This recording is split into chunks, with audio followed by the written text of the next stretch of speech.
Hola, ¿qué tal? A continuación les presentaremos el tema del metabolismo de los lípidos.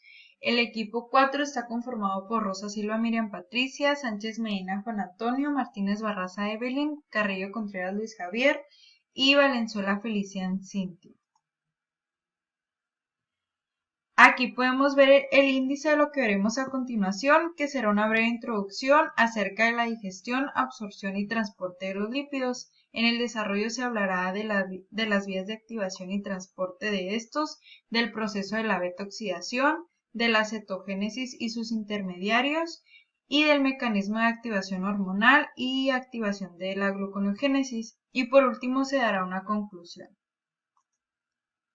Empezando con la introducción, tenemos que el metabolismo de los lípidos tiene lugar en gran medida en la mitocondria a través de la beta-oxidación. Y bueno, como sabemos, normalmente las grasas pues son la principal fuente de energía en el hígado, el músculo y en casi todos los demás tejidos, con dos excepciones importantes, que es el cerebro y los eritrocitos. Los triglicéridos constituyen la forma de almacenamiento y transporte de las grasas. Estos se liberan a partir de las reservas de triglicéridos en el tejido adiposo, son transportados con la albúmina plasmática y se suministran a las células para su metabolismo. El catabolismo de los ácidos grasos es completamente oxidativo. Una vez transportados al citoplasma, su oxidación tiene lugar en los peroxisomas y en las mitocondrias, principalmente por un ciclo de reacciones conocido como la beta-oxidación. Cada vez que se liberen dos carbonos del extremo carboxilo del ácido graso, los principales productos finales son el acetilcoenzima A y las formas reducidas de los nucleótidos, que son FDH2 y NDH. En el músculo, el acetilcoenzima A se metaboliza a través de la vía del ciclo de los ácidos tricarboxílicos y la fosforilación oxidativa para producir el ATP. En el hígado, el acetilcoenzima A se convierte a cuerpos cetónicos, que es el proceso llamado cetogénesis, que son derivados lipídicos hidrosolubles, que al igual que la glucosa se exportan para ser utilizados por otros tejidos. El exceso de acetilcoenzima A producido por el hígado mediante la beta-oxidación durante la gluconeogénesis es en periodos de ayuno e inanización, que se convierte en cuerpos cetónicos, acetato y el beta-hidroxibutirato, que pasan a la sangre para contribuir al metabolismo energético en los tejidos extrahepáticos, principalmente en el músculo esquelético y cardíaco. Hablando de la digestión, la absorción y el transporte de los lípidos, tenemos que en la digestión el 90% de los lípidos de la dieta lo constituyen triacilgliceroles, el resto colesterol esterificado, fosfolípidos, ácidos grasos libres, colesterol libre, entre otros. Aunque las glándulas del posterior de la lengua secreten una enzima conocida como lipasa lingual, la digestión de los lípidos no comienza en la boca, ya que esta enzima no se secreta de forma activa, por lo que requiere un pH más ácido. La lipasa lingual llega al estómago tras la deglución con el del bolo alimenticio. Ahí en el estómago las células principales se encargan de la secreción de una enzima conocida como lipasa gástrica. Tanto la lipasa gástrica como la lipasa lingual se conocen como lipasas ácidas. Estas se encargan de la digestión de triacilgliceroles que tienen los ácidos grasos de cadena corta y media, y pues es ahí en el estómago donde comienza la digestión química de los lípidos. Posteriormente, el contenido estomacal llega al intestino, donde estimula a las células de la parte inferior del duodeno y yeyuno a secretar colecistocinina, la cual actúa sobre la vesícula biliar y produce su contracción y liberación de bilis, y sobre la parte exócrina del páncreas, provocando la liberación de enzimas pancreáticas. Bueno, las sales biliares se derivan del colesterol y participan en la emulsificación de los lípidos. La emulsificación es la dispersión de un cuerpo lipídico en forma de gotas, lo que permite que las enzimas digestivas puedan interaccionar con estos. Por otra parte, el páncreas se encarga de la secreción de la lipasa pancreática, la colipasa, la hidrolasa de los ésteres de colesterol y de la fosfolipasa 2. Estas enzimas llegan al duodeno, donde continúa la digestión química de los lípidos. Esta digestión continúa en el lumen intestinal por las enzimas secretadas por el páncreas, que es la lipasa pancreática, que es una enzima que escinde triacilgliceroles para producir 2-monoacilglicerol y ácidos grasos libres. Esta enzima se inhibe con la acción de las sales biliares. Sin embargo, la colipasa ayuda a que la actividad continúe. Por otra parte, la enzima hidrolasa de ésteres de colesterol se encarga de romper el enlace éster entre el ácido graso del carbono 3 del anillo A del colesterol, formando colesterol libre y un ácido graso libre. La fosfolipasa A2 elimina el ácido graso del carbono 2 de un fosfolípido, dando lugar a un lisofosfolípido y a un ácido graso libre. El resultado de la digestión, un fosfolípido es digerido por la lifosfolipasa y dando lugar a una base de glicerofosforilada y a un ácido graso libre.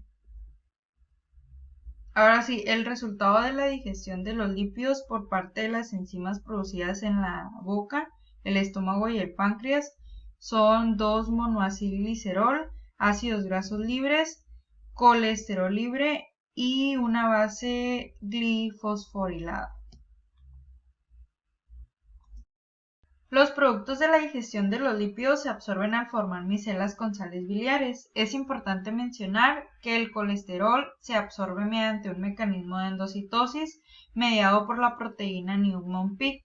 El 95% de las sales biliares se absorben en el ileum para posteriormente regresar al hígado y de ahí a la vesícula biliar. A este tipo de circulación se le conoce como enterohepática y el 5% de las sales biliares restantes se elimina por las heces.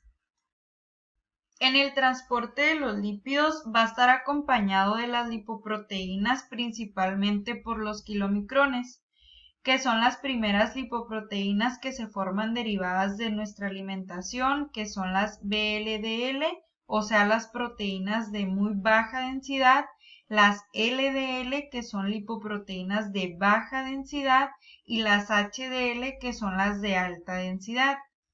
Bueno, entonces, los kilomicrones que pasan de la linfa después se incorporan a los capilares, que es aquí donde surge una hidrólisis de los triglicéridos por efecto de la enzima lipoproteinipasa. Esta rompe los enlaces del glicerol con los ácidos grasos. Y al liberarlos, digamos, el glicerol regresa al hígado para formar el proceso de gluconeogénesis, y por su lado los ácidos grasos que quedan libres van a servir para su almacenamiento en forma de triglicéridos, o también pueden ser transportados al torrente sanguíneo con ayuda de la proteína albúmina sérica, y donde posteriormente sufren la beta-oxidación en tejidos periféricos. Bueno, entonces, después de la hidrólisis, quedan remanentes de kilomicrones y colesterol,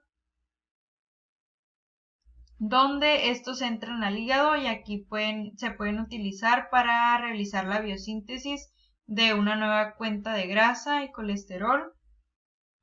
Y el hígado después va a producir las VLDL, que estas van a pasar por los capilares y van a hacer el mismo procedimiento de la hidrólisis. Después van a producir los remanentes que son lipoproteínas de densidad intermedia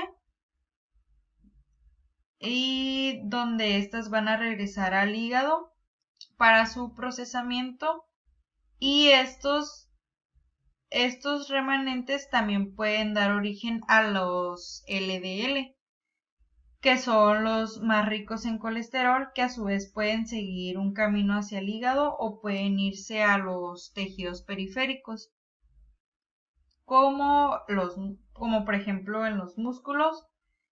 Este es el colesterol que comúnmente se le conoce como el colesterol malo, ya que pues se deposita en los tejidos. Este colesterol se puede convertir en LDL por efecto de la enzima que es la lecitin-colesterol aciltransferasa, en presencia también de la apoproteína B100, que es lo que recubre a la lipoproteína y el colesterol que lo transfiere.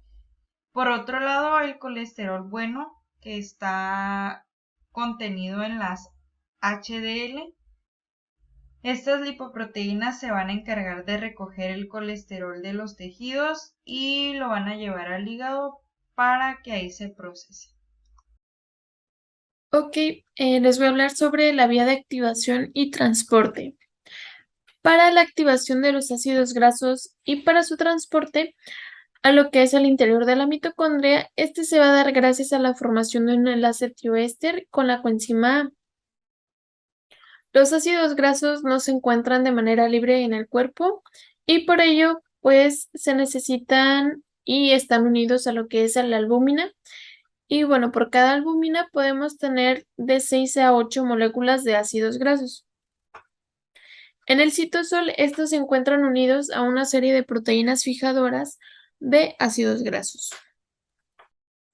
Ok, para su activación, pues el primer paso que tenemos para su catabolismo es que se activan a su derivado de coenzima utilizando ATP.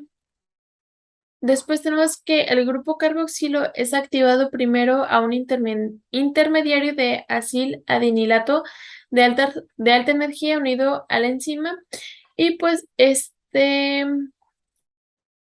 ¿y qué se forma? Por la reacción del grupo carboxilo del ácido graso con el ATP. Después el grupo acilo es transferido a la coenzima A con la misma enzima, que esta coenzima es la acilcoenzima A sintetasa tiosinasa y bueno, también comúnmente conocida como tiosinasa. Para tenemos que, pues de manera general, el ATP forma un intermediario con el acil-adenilato que está unido a la enzima, que es liberado por la coenzima ASH. Y bueno, esto es para formar acilcoenzima A, AMP, adenosina monofosfato, coenzima A, pirofosfato y pirofosfato inorgánico. Y bueno, para los ácidos grasos de cadena corta y media, estos pueden atravesar la membrana mitocondrial por difusión pasiva. Y bueno, los de cadena larga, estos son los principales componentes de los triglicéridos almacenados y de las grasas de la dieta. Estos se transportan hacia la mitocondria por lo que es la lanzadera de carnitina. Y bueno, pues la lanzadera de carnitina es cuando el ácido graso se transfiere primero a la molécula de carnitina, como su nombre lo dice, mediante lo que es la carnitina palmitoil transferasa 1. Y bueno, esta se va a localizar en la membrana mitocondrial externa y pues un transportador de acilcarnitina interviene en lo que es la transferencia de la acilcarnitina hacia lo que es la mitocondria. Bueno, pues yo les hablaré sobre la beta-oxidación. Este va a ser un proceso catabólico, es decir, de descomposición, en el que los ácidos grasos se van a ir descomponiendo por completo hasta quedar únicamente en moléculas de acetilcoenzima A. Cabe resaltar que este proceso se lleva a cabo en las mitocondrias, específicamente en la matriz. Pero antes es necesario realizar algunos procesos por los cuales los ácidos grasos puedan ser activados, específicamente con coenzima A, y puedan atravesar la capa impermeable interna de la mitocondria. Y para eso es que tenemos este gráfico, En él podemos apreciar ambas membranas, entre ellas tenemos el proceso de activación y de transferencia. Empecemos activando el ácido graso. Para ello es necesario unir un ácido graso libre a una coenzima A. Esta unión estará mediada por una tioquinasa, que como recordaremos las quinasas van a ser las encargadas de robar un grupo fosfato y cedérselo a otro. Es así que aquí tendríamos el primer gasto cardíaco del proceso, ya que se utilizará un ATP convirtiéndolo en AMP, y formando ahora sí nuestra molécula de acilcoenzima A. Una vez activo, podemos pasar a la etapa de transferencia. Aquí el acilcoenzima A se unirá a una carnitina por acción de la carnitina aciltransferasa o normalmente llamada CAT1, liberando a la coenzima A y formando la acilcarnitina. Esto debido a que la membrana interna no es impermeable para esta molécula y puede atravesarla con facilidad. Una vez en la matriz mitocondrial, CAT2 se encargará de separar a la carnitina del acil, haciendo que la carnitina regrese por la membrana interna y ayude en el mismo proceso para distintas moléculas, y logrando así que el acil busque una coenzima A para formar nuevamente el acilcoenzima A, y poder comenzar ahora sí con la beta oxidación. La beta oxidación únicamente va a constar de 4 fases. Dos oxidaciones, una hidratación y una ruptura de cadena y posterior liberación del acetilcoenzima A. Observemos el gráfico. El acilcoenzima A va a oxidarse por primera vez por acción de la acilcoenzima A deshidrogenasa, haciendo que FAT pase a ser un FADH y convirtiendo al acil en trans 2-delta enoilcoenzima A. Aquí la molécula se va a hidratar por la enoil hidratasa y va a pasar a llamarse L-beta hidroxiacilcoenzima A.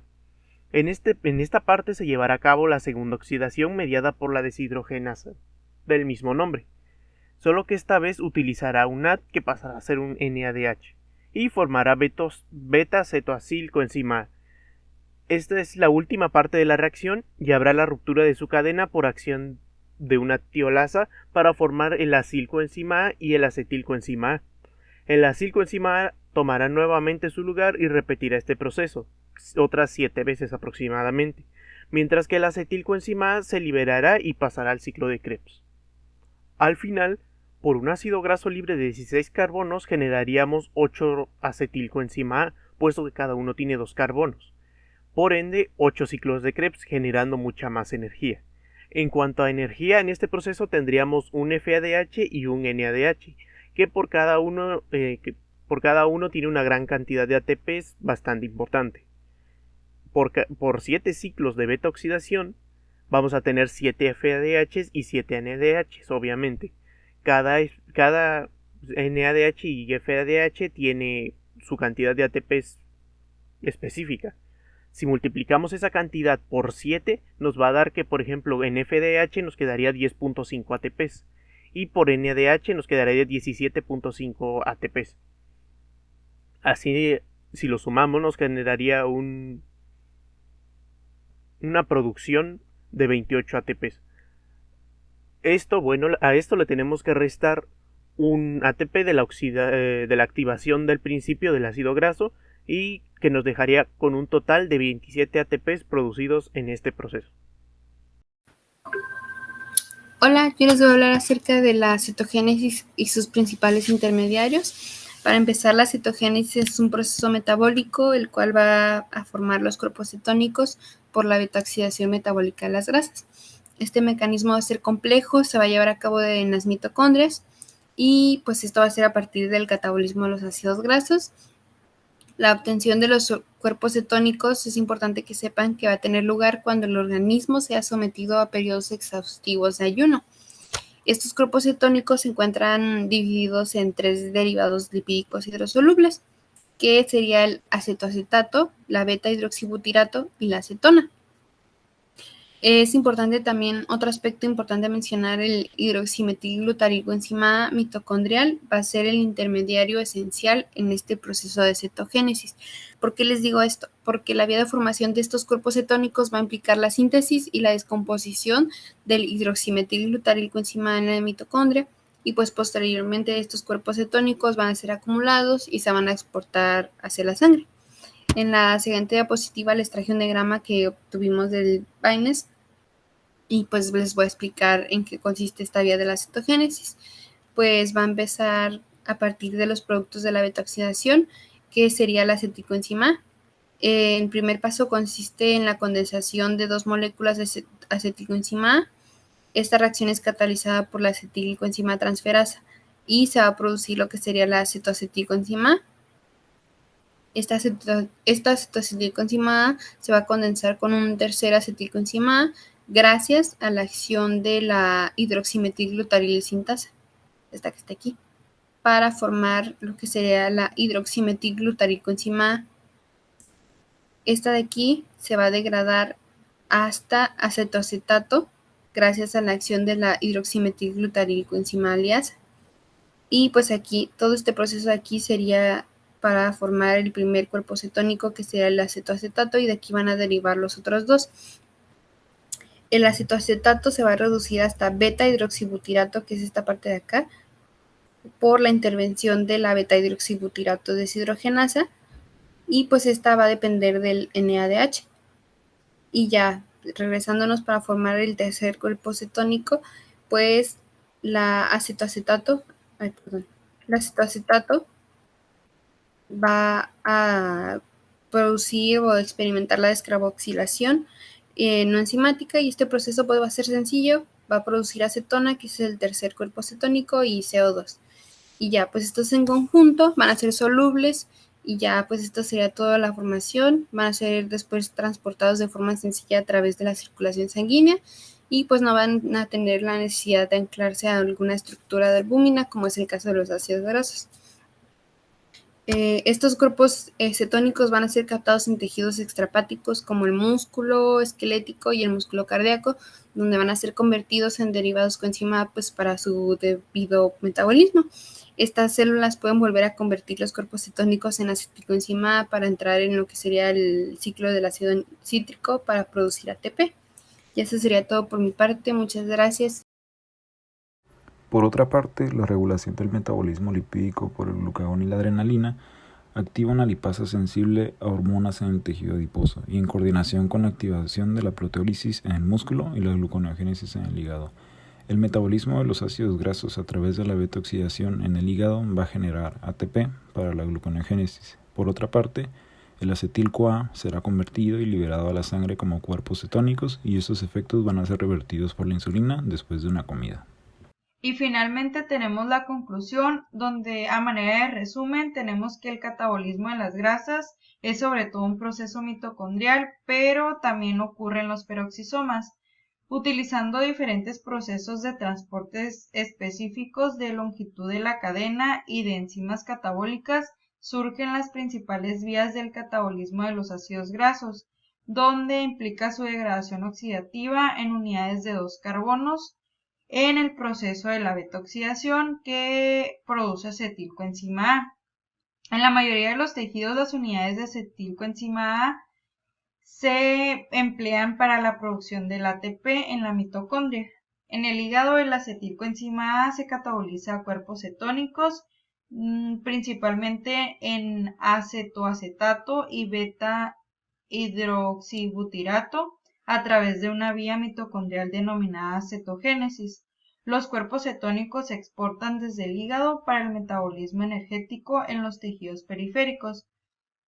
Algo importante e interesante es que la cetonemia y la cetonuria se desarrollan gradualmente durante el ayuno, mientras que la cetoacidosis puede desarrollarse durante una diabetes mal controlada, cuando aumenta el metabolismo de las grasas hasta niveles altos para apoyar a la gluconeogénesis. Muchas gracias.